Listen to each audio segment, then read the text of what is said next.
What's up, wrestling fans? I'm Steven from the Hills Maniacs, and today I'm going to be talking about the very impactful debut of the Wyatt Sicks on WWE Monday Night Raw.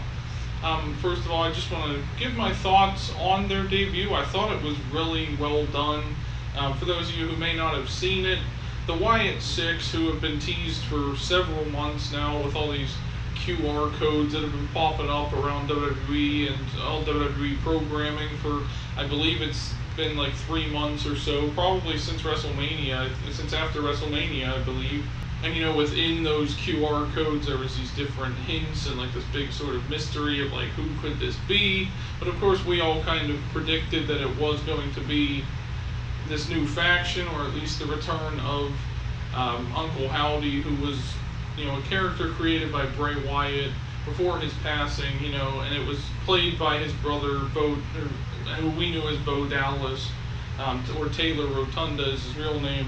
So we kind of were led to believe that it was his return because of the way that they did the QR codes, because during Bray's original return back at Extreme Rules, I think it was 2 years ago or whatever at this point, where these QR codes kept popping up for a few months, and you'd see QR codes in the backgrounds of shots, and people in the crowd had posters with them, and there was a guy in a bunny suit the one time, and it was these white rabbit QR codes that had all these different mysterious like images or just words and that kind of thing, jumbled words, whatever, that we had to figure out as the audience. And it was a lot of fun to really partake in that, trying to figure out who it was and what it all meant.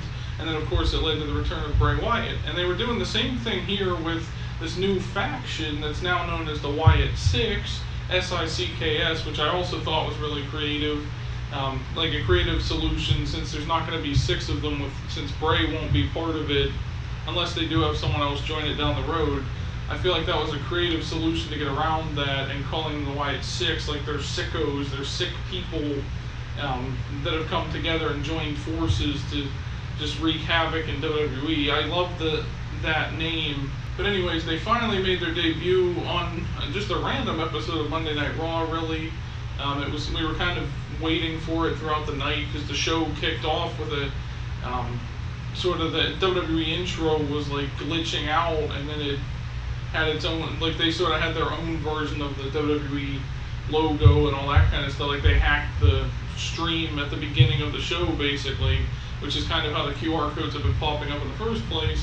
And then they made their debut at the end of the show, where they basically took out the entire locker room, several of the security people, the camera crew, all different kinds of people were just laid out at the end of the show. And I thought it was really masterfully done, the way that they showed all of this. But I thought they really did a nice job of showing how terrifying these figures are going to be going forward with all this destruction that they caused. And on that note, it kind of gives you the question, well, what do they do next? Like, how does WWE move forward from this? Like, we kind of saw on SmackDown this past week that they had extra security in the arena so that something like that wouldn't happen to them on their show as well. And of course, nothing really did. I think right now the Wyatt Sicks are just going to stay on Raw for a while.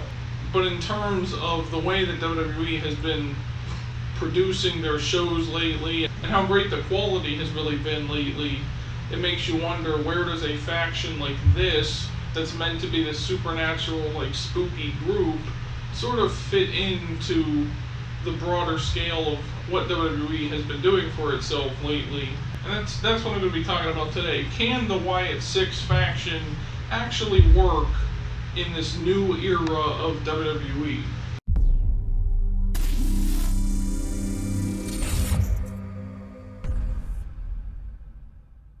First of all, I think that if WWE really wants to make this faction work, they did a really nice job with the debut, like I said, but going forward, I think what they need to do is just keep up with that mystery, like keep the QR codes going, keep us guessing like who they're going to attack next, or where they're going to pop up next, because that's kind of where the intrigue was for this group in the first place.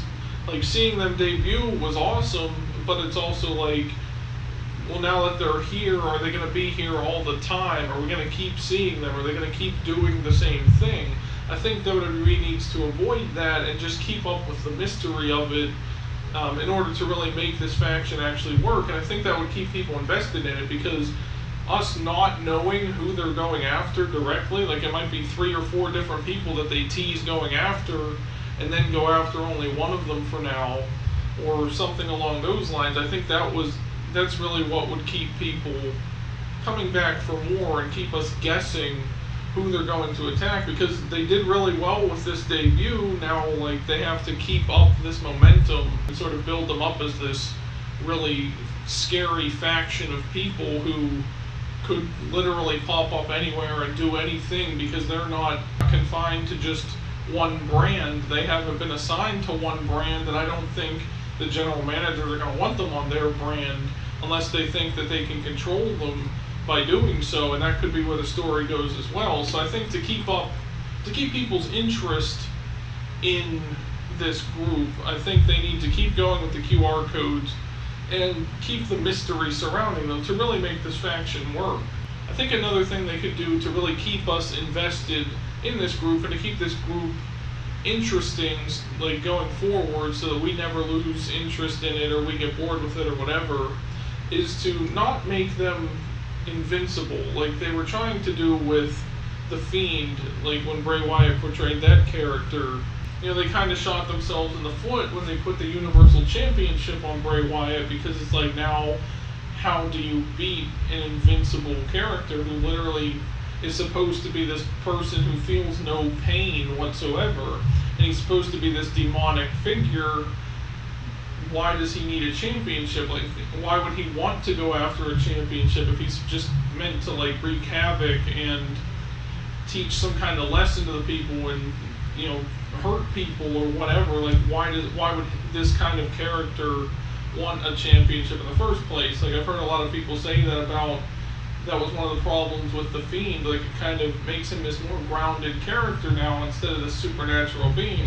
It worked for someone like The Undertaker, because there was a time period where we saw The Undertaker as this human figure when he was like the biker version of himself, and then he went back to being the dead man and stuff. Like, we never really thought of him as this supernatural being. He was just kind of really good in the ring and had a really terrifying presence.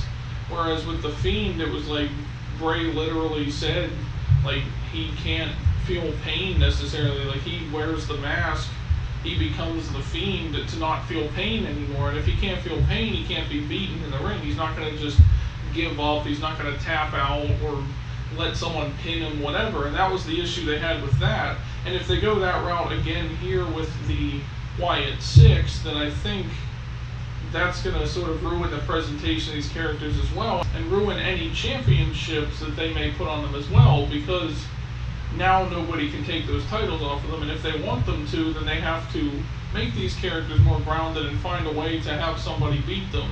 And it has to be this convoluted thing or whatever, because you know no one's just going to be able to go up to them and take it from them. They're going to have to really, like, beat them up or something. So I think just keeping them as these group of psychotic humans who are dressing up and wearing these masks and stuff and targeting people in the locker room, I think works a lot better than being these supernatural characters. And I hope WWE realizes that and really capitalizes on that, rather than trying to turn them into what The Fiend was when they had that character going. And I feel like they could almost present them as sort of what, like, the Shield was when they first debuted, or what the Nexus was when they first debuted, or even Retribution at first, before that whole thing went sideways.